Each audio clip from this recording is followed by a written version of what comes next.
Resnick from Cybersecurity Journal, and we're here at Black Hat 2017 in Las Vegas. This has been an excellent show. How about you? Very good. Very good. Enjoying it very much. Yeah. So I'm here with David Smith, CISO for Nuix. And Dave, you have a fabulous background. Can you tell us a little bit about yourself, kind of where you're from and what you've been doing? Sure. So I've been the Chief Information Security Officer for Nuix for about 3 months.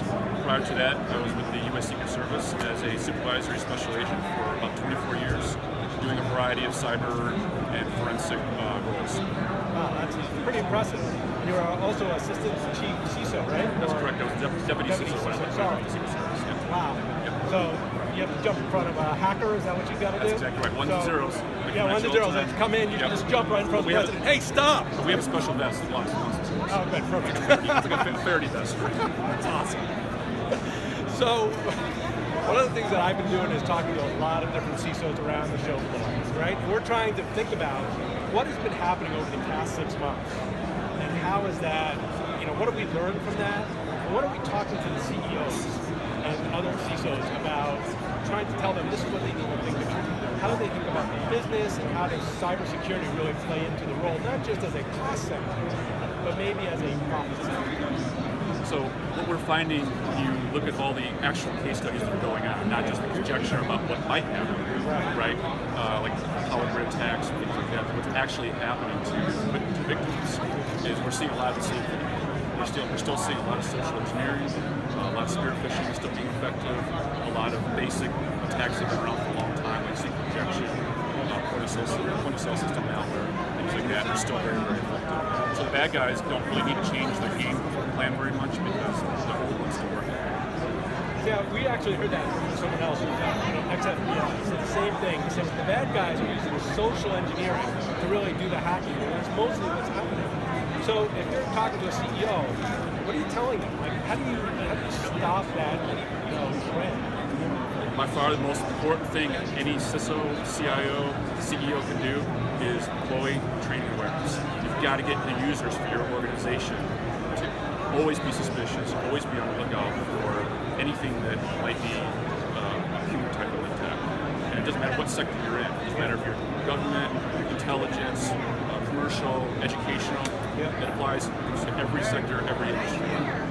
Interesting. So there was a company that I was talking to recently that does phishing tests. Are you for that? Is that something that you would say to a CEO? You guys are really testing your employees on a regular basis? Absolutely. I think it's fantastic. I know I think it's FishMe as a group over here. So you could do those commercial people that can help you do that, or you can do your own program for that. And it doesn't have to be just the emails. It could be the phishing. It could be other forms of social engineering, like leaving some thumb drives in the parking lot. See you do it, my employees actually pick them up and do something with that. What are you putting in the trash? Using this shredding service. So what about visible security? OPSEC, as we say to government. If you walk by the windows of your organization, what can you see? Do you have what we call a clean desk center? All your monitors are closed, all your papers are put away, that kind of thing. So all that's part of the training and awareness, and the testing of that is very important as well. Then that's got to also be kind of something that maybe you bring up even to the audit committee. Absolutely. Basically say, hey, when you're doing your audit of your organization and your security standards, you've got to audit your employees the same way you do a financial audit of your employees. Absolutely. One of the most critical things I would say. And what do you do? So for Nuix, how do they kind of play into this? So with Nuix, we give organizations the ability to take in information and analyze it to see if there's been a breach. If there has, then we have forensic capabilities that allows them to process that data. We also have a very big role in the e-discovery world. Okay. So for lawyers and auditors and litigators that are doing internal investigations, or maybe working with maybe some prosecution firms, working with defense firm, they're doing internal information for discovery. So we have a very big e-discovery base. So you guys might play well with the whole GDPR. Yeah, we're well aware of that.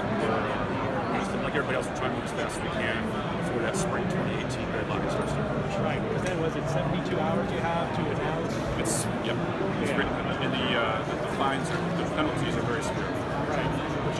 Once again, that becomes a huge financial liability if you're... That's exactly right. And even even if you have the cyber insurance to cover that, you still need to then prove that you're complying. That's right. Or trying to. That's right. And in addition to the severe penalties with GDPR, there's also the brand. There's also that brand name hit you're going to take. Right. So it's going to be publicized. Right. Much like the breaches are now, and people are going to know that ABC company is not GDPR compliant. It's going to take some time. Right. It's going to take some time to crawl out from that stigma. Right. That you knew about this big deadline and you did not meet it. So if you're a CEO, you got to be thinking about this because it's a sales thing. It's like when you were compliant with manufacturers. That's right. ISO standards. Right. Government. I mean, none of this is really new. Just GDPR is just a new flavor. Right. We've had FISMA, we've had HIPAA, Sarbanes-Oxley, PCI standards. So this whole notion of governance and standards is not new. It's just GDPR is taking it much more serious, much stricter, more severe penalties. Someone needs a logo. You need to come out with a nice little logo, GDPR. That's a good idea. You got to put that on your site and do all that great work. You should do that.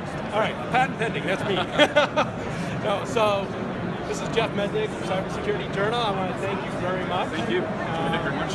Great talking to you. Great talking to you. Thank you. And we're safe here because you know what? Anything happens, you got the Secret Service. We're good. All right, thank you very much.